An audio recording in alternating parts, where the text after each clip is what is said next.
Yes, Donkey Kong Bonanza is being made by the Super Mario Odyssey team. Nintendo confirmed it with me. Hello there, lovely people. It's Alex from Nintendo Live here, and yes, the title is not a lie. I have played an awful lot of DK Bonanza, or Donkey Kong Bonanza, to use the full title. I'm a tiny bit flustered at the moment because I've just found out that the audio didn't record properly for all the capture. What the hell happened to you, Elgato? Yes, Nintendo invited us down to their headquarters to play some Donkey Kong Bonanza, and I went and flipping did so. And I played for, a goodly amount of time, I would say. Not as long as I would like, which I suppose gives you an inkling of how I feel about the game. And not only am I going to tell you all about my time, but you're going to listen. But anyway, that's more than enough waffling. Let's dive right into things. So, Donkey Kong Bonanza, the game that everyone saw and went, hey, that looks reasonably interesting. And then there was a direct and everyone went, hey, we were right. That is reasonably interesting. A lot reasonably interesting. I got to play for around about 3, maybe 4 hours, give or take, between 3 and 4 hours. Let's say 3.5 to split the difference. I played the same level that was publicly available as well as the opening of the game. And yeah, I suppose I could have spent more time. I think they did offer to say, hey, it's good to get acclimatized with it. But I thought, I'll give it a go. And I basically it felt like I played a completely different game. Not in terms of the controls or anything like that, but just I didn't do, beyond a few things that were absolutely mandatory, I basically didn't play any or get any of the same bananas that I got before. I might as well have been playing a different level, and that is a theme that goes throughout my entire time playing this game. I also got to play a canyon level that was really good fun, but unfortunately only have a minute of capture for, because Elgato, what the hell are you doing? Elgato's capture app just crashed on me, so the file didn't end up finishing, so it's unusable. I've tried to recover it. And then finish it off with a forest area as well. Again, I'm pretty sure we've seen all of these in preview stuff, so there's nothing brand spanking new in terms of environments and stuff like that, but I got to play them and they're all bloody great. The entire time I was playing this game, beyond a few mandatory things in story cutscenes and stuff like that and certain story missions, I was sat down and I would occasionally glance over at the other people who were there who were playing the same level as me, and I was going, hey, how do you get to that area? I swear everyone was doing a different thing. I don't think I saw a single instance where there was a non-storyline based thing where I looked up and, someone was doing the same thing as me, or two people were doing the same thing. I swear I was looking up and every single screen I looked at, I was like, how do I get to that bit? And I was no slouch, trust me. I was doing as much as I possibly could in the time allotted to me. And I think I did, I think I did quite a lot. A lot. It is just fun. I know some people were a little bit lukewarm about it. It does, at least from the initial trailers, it did look like it's all about just digging down and destroying things. And there's definitely, there's a lot of that, obviously. But a lot of it is just straight up 3D platforming on, surfaces. You're not necessarily digging down all the time. You are going to be ripping stuff out and, you're going to be surfing along that thing, and that is honestly great, and I really wish I was able to do it over the water, but I didn't unlock it. I don't know whether I could. I did have access to the skill tree though, and but after my initial reservations, not that they were hugely strong or anything, I'm always assuming Nintendo's got more up their sleeve than they're showing, except maybe with Drag X Drive, but my initial reservations of just, it's gonna be the same thing time and time again, completely wrong. There is so much variety going on.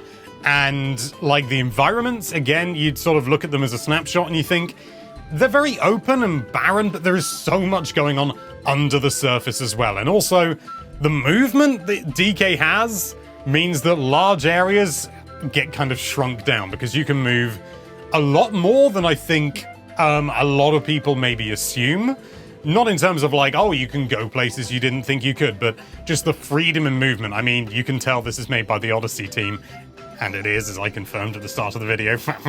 But whereas initially it feels like DK's reasonably limited in his movement, that kind of all melts away when you start to really dig into the weeds. And you'll probably see it in my gameplay. You'll probably see like early stage I'm sort of jumping and trying to do things but not quite succeeding and all that sort of thing, and then get to the forest stuff at the end where I've had like hours into the game at that point, really trying to move as quickly as I could, to see as much as I could.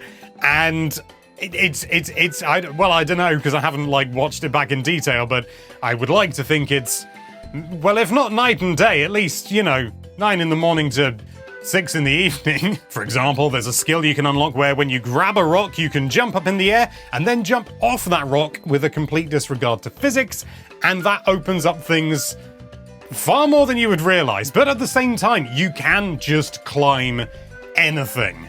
And the climbing is really good. It's, completely, like, smears Breath of the Wild in terms of the freedom that you have with it. Obviously, Breath of the Wild, you had a stamina meter, completely different game. DK, you just climb. You're a strong boy. Moreover, something that I really enjoyed is that you can grab a rock and still climb with it. He'll just hold it in his hands and he'll run up with his legs, which I can't demonstrate with my body because I'm just a boy. It was honestly so cool the first time I saw that, because I didn't even try it. I think I just happened to have a rock, and not thinking twice, I just went to climb something, and then it took me a moment to go, I'm just climbing, holding a rock. The level of freedom is just superb. It's utterly superb. You feel like you're in this massive playground, like, so many sandbox games. But DK seems to move through so much of it effortlessly, rather than sort of like using the landscape to your advantage. I mean, you still do that to a degree, but a lot of the time, DK feels almost more like humanity coming in, and it's just like, I'm gonna make the landscape what I need it to be. Like, the landscape better get out of the way. My only minor thing when it comes to the freedom and the movement and everything like that, everything is super responsive, but there were a few instances. I just wanted to make it clear, everything that I'm about to say is in reference to the climbing mechanics. If you're just running around, DK goes in the correct direction. It's just when climbing. It's just when climbing. Where the direction that I was pressing on the left stick didn't always line up with DK's movement. Sometimes it's like the game got, I don't know, confused, because obviously it's all relative to your perspective, but then if you're moving around, like if you're moving around a cylinder or something and the camera's in a fixed place, particularly like, well, not a cylinder, but a hole in the center like that, so you hold left to begin with and DK goes round, but then obviously you're going right, and sometimes the game got a bit confused about that. And due to the speed that DK moves when he climbs, that did cause some slight issues when it came to moving out of the way of enemies and stuff like that. It is a little bit disappointing that that's a thing, but at the same time, I do kind of... You expect this to a degree. It would have been wonderful if it was completely seamless and you couldn't break it, and maybe, I don't know, what we played was not the final build, I did check. Maybe when the final build comes out, it'll be a little bit more forgiving, a little bit more sort of clued in, but that was something that I noticed, and I'd be remiss if I didn't point things out when I noticed them. I managed to get the cutscene where you unlock Pauline as well from Odd Rock, and after that I was playing with Pauline, as you've probably already seen thus far, and Pauline talks a fair bit, it has to be said. I don't necessarily think it's egregious and it goes too far or anything like that, but there's quite a lot of times where you're just going around, she's like, yeah, do it, DK, and it's like, yeah, I'm going to. That's why I'm doing it. Maybe a bit less would have been nice. Maybe it's just me. Maybe I just get annoyed by this stuff. I don't know. But it was nowhere near enough to ruin my enjoyment of the game. There's so much that I did. I'm trying to think of like specific examples to tell you about. But there are so many things that happened. I almost have difficulty nailing one experience down because they're all kind of good and they all happen in such quick succession. It's hard to sort of like pinpoint a specific thing that happened. I do remember going into like, oh yeah, there was this like sub area that I thought was really cool. Oh, there's a couple. Oh, it's all coming back to me now. So like an obvious one, they kind of already showed it in a trailer, or the direct perhaps, or something like that. There's a sub area that's basically Bramble Blast or Sticker Brush Symphony, that's the music. That's the thing I remember as I went down there and Sticker Brush Symphony was playing. And guess what? I probably won't be able to listen to it properly. Thanks, Elgato. I will get over it. I won't get over it. And it was just basically sort of homage to Bramble Blast, but significantly easier, you'll be pleased to hear, because good lord, that would be a bit harsh if it was like Bramble Blast, because that was too difficult. Although I don't know, I could get 2 of the bananas in the sub area, because sub areas often have more than 1 banana. I got 2 of them. I could not for the life of me find the 3rd, or rather the 2nd. I got the 1st and the 3rd. I couldn't find the 2nd. I did slightly obsess over it, but then I did have to move on because I wanted to see more. There was another sub area that had like, it was almost a little bit Wrecking Crew in some ways. Not exactly, but you did have to go in, as in like the Kong Bananza, which I got to use, and I'll get onto the Bananzas in a minute. And you have to just smash a building apart. And it's surprisingly tricky, actually. I did not manage to get all the bananas in that instance. It was... I got like the first one after a couple of tries, but the second one's like do it with like 20 seconds left on the clock or something like that, which initially you sort of think, oh yeah, I can handle that, but you just get, I don't want to say overwhelmed by it, but you're given so many different tools, you sort of think, oh, well, I'll try a bit of this, and you try mixing it all up. When I think the trick is just to do things like simply, you know, embrace simplicity, which is absolutely not the case for the rest of the game, but it was just a really interesting instance where you suddenly had to focus everything down to something very specific. And that's what sub-areas are great for, because you can just do that. You can, you know, ignore the big open stuff, and it's just like, okay, in this instance, I just need to destroy a building. And you need that focus. It was great. I just wish I'd done it faster. But alright, let's talk about the Bananzas. So I got to try out the Kong Bananza and the Ostrich Bananza. And the Ostrich Bananza is even more cursed than I expected. All in all, the Kong Bananza is basically just make DK bigger and more powerful, which is to be expected. You know, I mean, he's already a Kong, you know, so it's not going to make any massive differences. There are more things you can unlock, like, you know, I don't know whether I saw everything, but like you can reduce the amount of time it takes to charge a super punch, and, you know, more powerful punches, more charged punches, can do things like break things that would otherwise take DK. I don't think they're impossible to break, but like concrete is like, you keep punching it and it doesn't seem to be doing anything. I think you can still destroy it without like a bomb rock or the Bananza thing, but it takes an awfully long time, and that's an amount of freedom I do appreciate. But yeah, the Kong Bananza basically just allows you to become super DK, as it were. The Ostrich Bananza basically allows you to float and drop eggs. I have found no use for dropping eggs, but the like short flutter you get, it's really useful. It's really useful for like getting places that you didn't think you'd be able to get to otherwise. And I think that's very much intended. But there was an instance in the forest area where I fluttered to get over somewhere, and this was after you get the Bananza and everything like that. And that's pretty much how you're expected to go over there. But then I think one of the reps there, he said, "Oh, how did you get over there? Did you use the flight?" And I was like, yeah. And he's like, oh, okay, yeah. I think he was, maybe there's another way to get there that I'm not aware of. But he was like, okay, yeah. I was like, yeah, it was really easy. And he's like, and I said, to be honest, I think I could have got over there without the Bananza. And he went, oh, maybe. And I was like, hang about now. So I took that as a personal challenge. And so I went up to the top of the highest point I could get to that was, you know, nearby in order to make the gap. And first try, I did it. And he was like, oh, yeah, right, yeah.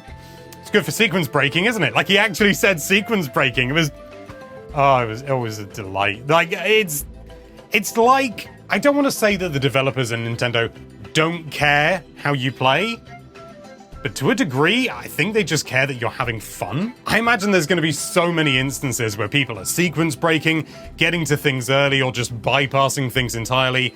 Arguably, all of that's considered sequence breaking. Very much in the same vein as Super Mario Odyssey, but in some ways, maybe more so. Like, I feel like DK, in some ways, is so much more able, like, he can do so much more movements than Mario can, at least in Odyssey.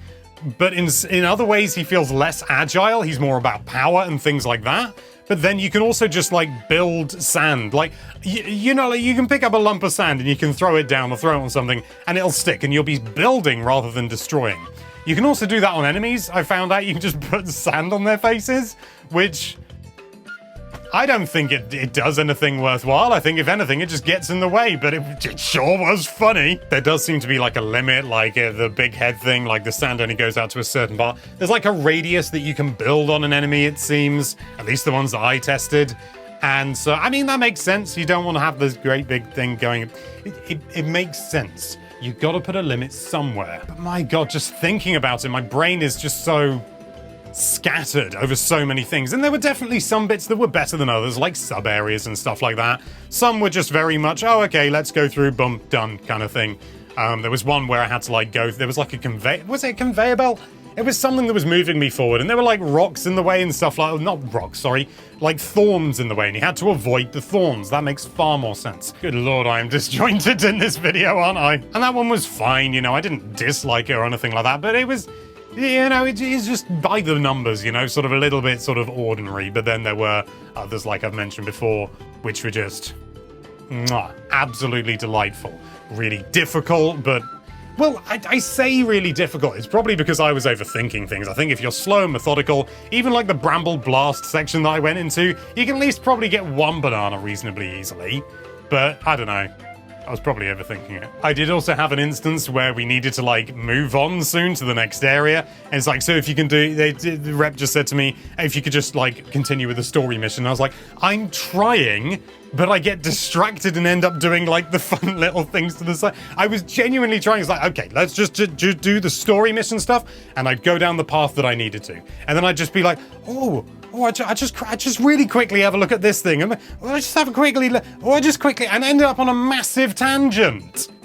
I loved it. I did eventually have to just go, okay, no more distractions and go through. But the fact that it was really, like, genuinely difficult for me, like, I mean, I get distracted in games, you know. I like going on tangents, but even when I'm trying to be focused, the game, in a way, doesn't let me be focused. That's not easy to do. I can be pretty single-minded if I need to be. I feel like I've just had this little taste of this little appetizer of an enormous meal that I think I've used this analogy before, but I'm using it again, damn it. I've had this little appetizer of an enormous meal, and I can't now go to the enormous meal, and it's absolutely infuriating. But in the best possible way, because I cannot wait to give this game a proper go. I'm super excited. But what do you think? Have you managed to play DK Bananza yet at a preview event, or I don't know, maybe you played it in your dreams? Let us know with a comment down below. And thank you so much for watching. If you like this video, then why don't you break that subscribe button with a single punch, because it is hot in here. And be sure to check out NintendoLife.com for all sorts of lovely Nintendo-related content. Thank you again for watching. Bye-bye.